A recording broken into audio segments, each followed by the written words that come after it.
Welcome back to New Rockstars. I'm Erik Voss, and this is a breakdown of the new Deadpool and Wolverine Best Friends Day trailer, aka the Red and Yellow trailer, which features this remix of Black and Yellow called Red and Yellow by Irv Definum featuring Cash. And based on the color scheme of New Rockstars thumbnails, I feel like Red and Yellow could be our theme song, but Lady Deadpool and Juggernaut are revealed in this trailer, plus a few other new Easter eggs, so I'm gonna break it down for everything you might have missed. Let's roll the clip. I've always wanted to ride with you, Logan. Deadpool and a Wolverine. Can you imagine the fun? The chaos? You mind putting your mask back on? Super hard to eat while I'm wearing it. It's super hard to eat when you're not. I'm about to lose everything that I've ever cared about. Our entire world needs you. Huh. All Rudd finally aged. Shut up. Oh my God. Us? A team? The answer is yes. Shake on it. Ah, you nicked it. Just got the tip with your little steak knife. Okay, so as always, there's a mix of like stuff we've seen before, plus brand new shots. The first brand new shot we see is a shot of Deadpool and Wolverine's blue van going across this wasteland. And there were some people on Twitter who were like, oh, look at the car product placement. They're heavily featuring the car in the center of the shot. I can't believe we're doing this again. Dude, there's no logo on this van. There might have been some deal, but I think it's just a shot of the van. But the big detail here in the background are a series of crashed Thanos Q ships. These are the ships of Thanos in the Black Order in Avengers Infinity War, the one that hovered over Midtown Manhattan. It looks like we can see 4 of them here, so it might be the entire fleet of all 4 members of the Black Order. Okay, the next new shot that we see from this footage is Deadpool in the TVA HQ, leaping across that elevated walkway to catch a TemPad. He passes over this TVA desk worker who is holding an I like me mug. So at some point, a TemPad got knocked loose and Deadpool is lunging for it. I think this might be going into the third act of the movie where Deadpool just gets control of a TemPad and starts running amok, hopping from universe to universe and just unraveling the fabric of the MCU and past Marvel franchises as we've known them. Like, I'm assuming it was Wolverine who might have severed Paradox's arm or something like that, and the TemPad just flew loose. But actually, you should go watch my What If Immersive breakdown video, because depending on what timeline you choose at the end of that immersive gameplay experience, you can end up with Miss Minutes hopping into your living room and talking with the Watcher and setting up a TVA desk that even has that computer screen of the Thanos Apple's multiple choice question from Loki season 1, and then a TVA monitor screen that has Lamentus 1 on the scroll, and then Miss Minutes brings up a screen that shows Deadpool in an all new clip that's in this location. Let me introduce you to your new co-worker. Ah! Uh-oh, here we go. My eyes are over here. There you go. Oh my. Give yourself permission. Surrender to it. Again. Slide into my DM. Sorry. That's right. Just lose ourselves in tangled sheets and bodies. We'll ignore each other at work for 4 or 5 days, and then we'll come back hungry.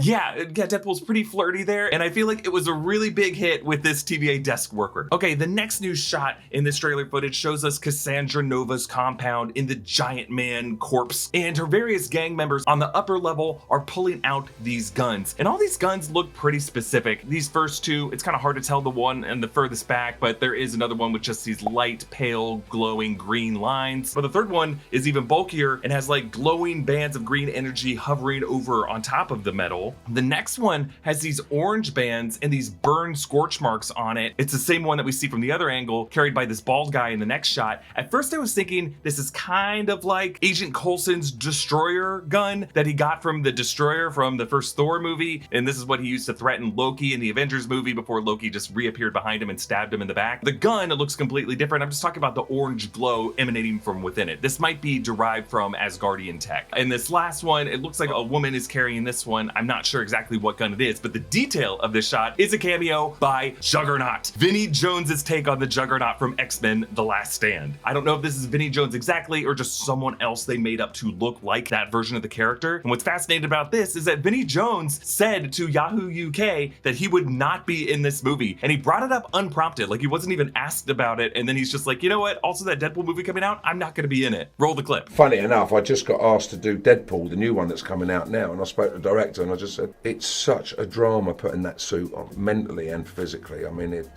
had its mental toll as well, because you're in it and you can't do anything all day. You can only drink through a straw, and we couldn't strike the deal for Deadpool, but I mean, Deadpool's my favourite movie of time, more or less, but I really wanted to do it, but they didn't have the budget to put me in the suit. Yeah, so that's why I'm not sure if this is actually going to be Vinnie Jones or like someone else playing Vinnie Jones, but obviously Ryan Reynolds played a completely different version of Juggernaut in Deadpool 2, so I wonder if like Ryan Reynolds might be voicing or like playing a CGI recreation of the character. And Vinnie Jones is like, you know what, you can use my likeness and my voice, I'm just not going to get in the suit again. That was just too much of a pain to go through. Okay, after this running shot of Dogpool, there is a brand new shot that shows Lady Deadpool. We're pretty certain this is Lady Deadpool or Lady Pool walking across some glowing sparks that might be coming from a sling ring portal. So this is like a portal shot. She's slow motion walking through the portal. I'm pretty sure this is Ryan Reynolds' wife, Blake Lively. We'll talk more about exactly what's going on here at the end of the video. If you're a runner and a Marvel fanatic, then it is high time you started indulging both of your passions at once with Marvel Move. Marvel Move is an immersive audio fitness experience from the creators of Zombies Run. You walk,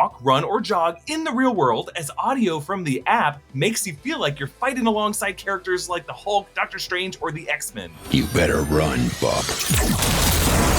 Marvel Move is a fully featured fitness app with GPS run mapping, step tracking, and stats. But the really unique factor is the motivation you'll get from progressing through thrilling Marvel stories. In case you're new to running and could use some guidance, a Marvel Move subscription includes Thor and Loki's 5K training, an 8-week-long program that will train you to run your first 5 kilometer with 12 hours of audio drama. When you run with Marvel Move, you're the protagonist in an epic adventure. There's no feeling quite like taking on Sentinels alongside the X-Men or running away from an out-of-control Hulk, which is my personal favorite.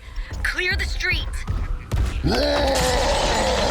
New workouts are released regularly, with stories from A-list writers like Teenie Howard and Jerry Duggan, plus more series and new characters arriving in summer 2024. Download the ZRX app on iPhone and Android to try Marvel Move for 1 week for free. And when you're ready to dive in, head to zrx.app/newrockstars and use coupon code newrockstars at checkout for 50% off your first month. Another detail I want to point out is this line. Our entire world needs you.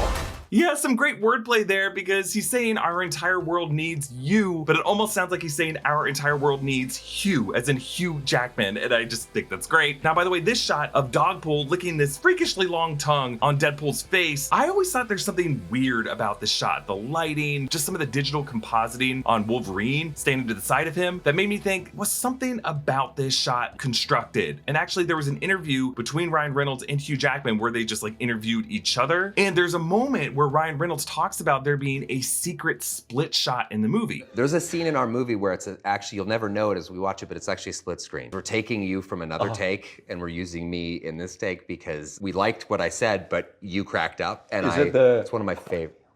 No, it has to do with Dogpool. I think it actually might be this shot right here with Dogpool licking Deadpool's face. But let's roll part of that clip again, because notice how Hugh Jackman leans in and whispers something, and they didn't caption it, but like they didn't drop his audio, and you can kind of hear what Hugh Jackman says there. And it's one of my favorite.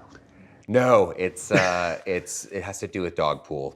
And it's one of my favorite. Yeah, there's some other big moment, and let me know in the comments what you think Hugh Jackman whispered to Ryan Reynolds there. And then there is this new shot with Deadpool and Logan in the cage together, tied up together. And I had said from other wide shots that kind of looked like Deadpool and Wolverine in that spherical cage together with a TVA agent in the other cage. And in another video, I was able to deduce from that episode of Welcome to Wrexham that is probably Rob McElhenney's cameo as that TVA agent, because that's the one who gets snatched up by Goliath. And you can tell from some of the like uncensored parts of the screen that was censored in that Welcome to Wrexham video, someone definitely says Goliath. Anyway, if you look at the background that this whole caravan is passing in these close-ups of Wolverine and Deadpool, they are absolutely passing the pyramids of Giza. And what's crazy about this is we definitely saw the pyramids of Giza along with the Sphinx in the void of the TVA in Loki episode 5. The Sphinx is a very big deal because when Kang was Pharaoh Rama-Tut in the comics, we learned that he was using the Sphinx as a time travel ship. That's how he got there. And that version of Pharaoh Rama-Tut appeared in the Ant-Man and the Wasp Quantumania mid-credit scene with a cybernetic body. So he had like gone through some struggle in the past where his midsection was removed and he had like a part cybernetic skeleton. So we've been going back and forth on whether this location is like a post-incursion wasteland or a pocket reality or just like a part of the void we haven't seen. If it is the void, that part of the void had some like